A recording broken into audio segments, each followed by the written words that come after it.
来继续来讲桃园，最近这段时间是停电的重灾区，半个月已经失电20届，民众是真惋惜。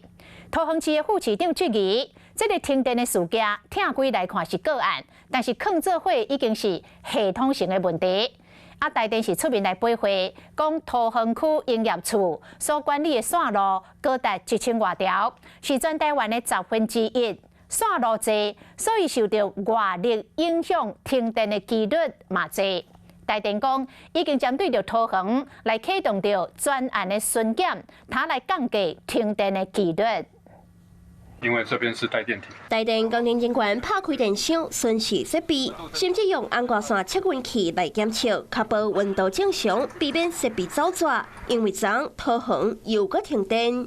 昨暝有航空社通报商时间9档电火条瓦，地属桃园大院啊停电，总共影响257户住户。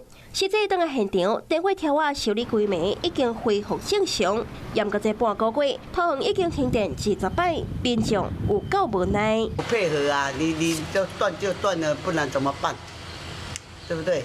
尽量说要以黎民的需求为重啊。桃园市副市长苏振彬讲，停电是系统性的问题。台电桃园营业处统计，停电外来因素占6成，设备占3成，天灾原因占0.6成。因为桃园沙一个人口多，用电户都有130万户，嘛是工业用电上济区域，用电量真大。桃园的大条电线有1109条，占全国的1/10，是全国第1。嘛因为大条电线多，地区故障率高，所以嘛较高停电。在配电端可能会有机械故障的情况，那其实是跟发电端那边是关联，要加强配电方面的投资啊。桃园地区的航空城以及捷运施工、我们的线路迁移等等，这个工作量非常大。那目的就是希望把桃园的事故停电能够做一个有效的这个目的。